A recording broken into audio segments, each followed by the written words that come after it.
great to be back with you. I'm Israel Wright, I'm a former Green Beret, and I'm really excited to be watching a little bit of footage from Counter-Strike 2. Let's get into it.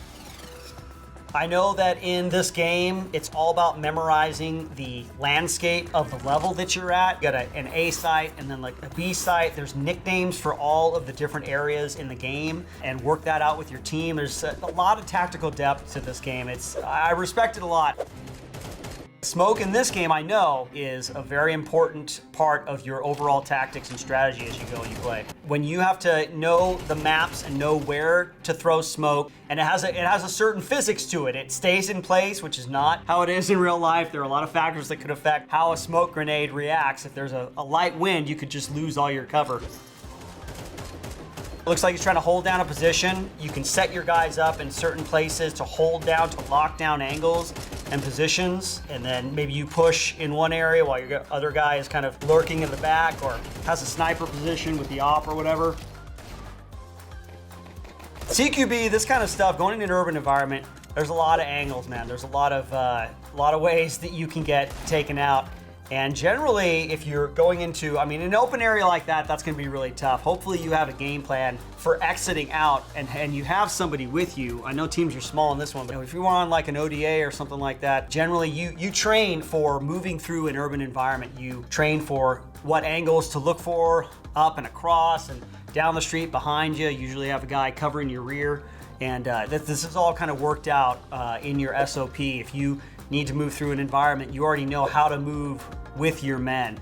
It's tough. It's tough when you are a player alone. Maybe you got another guy with you covering your back, but you really got to memorize. I feel like memorizing the levels is really important. Memorizing, calling out, good communication with your teammates is super important in terms of where you're going and where you're getting engaged from, because you can still communicate, apparently.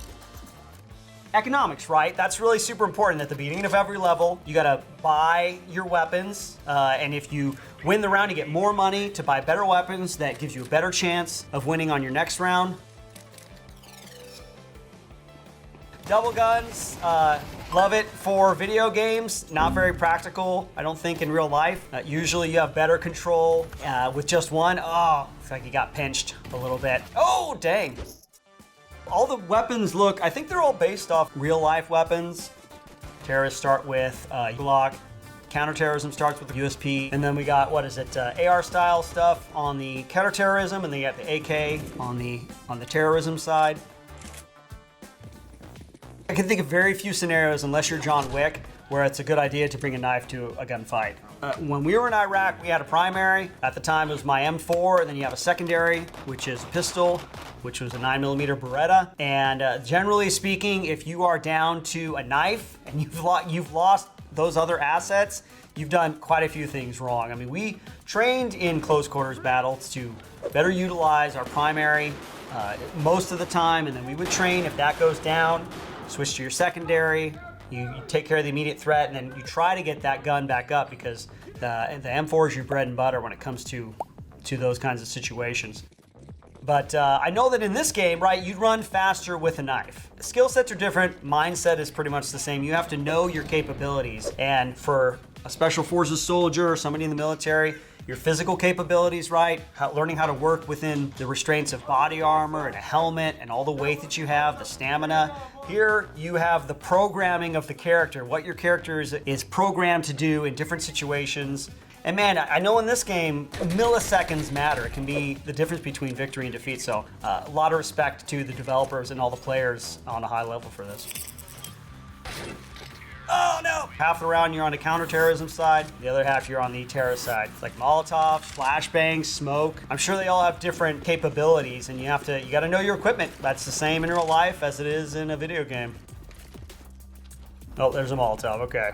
So it looks like that guy's locking down the angle. That guy's throwing a Molotov to create some chaos there, while his other guy looks like they're taking an alternate route. There's usually a few different ways to get to the A sites and the B sites. And if you memorize the map, you know what the best angles are at. And even I'm just so impressed with the smoke. I know that if you know how to toss the smoke and arc it at a certain place on the map, that's gonna give the best concealment.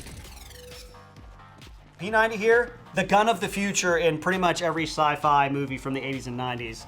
This is a P90. It's compact, lightweight, and incredibly sturdy. Got that top loading mag. I fired those a little bit. Oh, you don't want to go through that. You don't want to go into a situation where you don't know what's on the other side of it if you don't have to. Fire from a covered position if you can, right? Get those angles. Try to expose yourself as little as possible while gaining an advantage over the other guy. Trying to get that angle on him. He's throwing those grenades. He knows exactly where that thing is gonna bounce. Looks like that was kind of an incendiary kind of device. I never messed with any of that kind of stuff. It was mostly flashbangs for on the road control, crowd control. Smoke, we didn't use too much. There was never much of a need for it, but it depends on your SOP. I love the knives they got in here. Honestly, not too much use, practical use that I can see in a real life situation when it comes to a throwing knife. We did not do any throwing knife training. I don't know what you've heard about Special Forces or Rangers or anything like that. I use my knife to open MREs mostly. Running with a knife doesn't make you run faster, just so you know, in case you were wondering. So it looks like he's about to try to defuse this bomb. That is not an easy thing to do.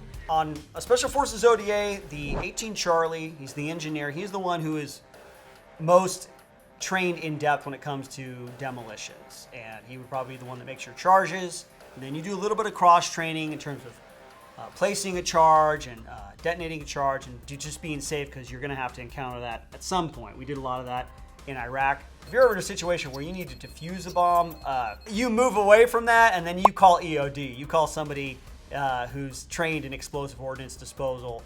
That's their job. That's the thing. Switching that weapon back and forth. I know that in this game it has a bit of a factor in terms of how you move. You can train to be very quick in your weapon transitions. If a weapon goes down, switching that magazine out or clearing, you go through, there's SOPs on clearing malfunctions. There's an order, drop the source of feed, make the weapon safe, and clear the obstruction, get that thing back in the fight. You can get really fast. It's just a matter, it's a perishable skill. You use it or you lose it. Ricochet that grenade off the wall. Oh, can you get there? Oh yeah, I love that. See, that's depth of knowledge. Oh, see, that's knowing your environment.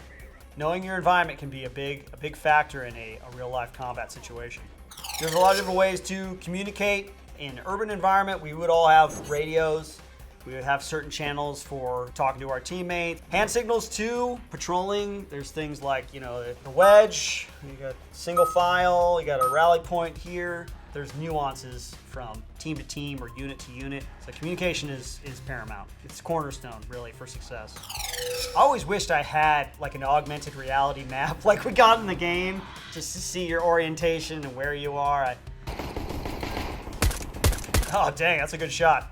That's hard to, at that distance, it's hard to be accurate with a pistol at that distance. Pistols are generally, that's short range, right? I mean, you can train to be stable on a pistol, but if you're going out further, you want a long gun. That's what they're made for.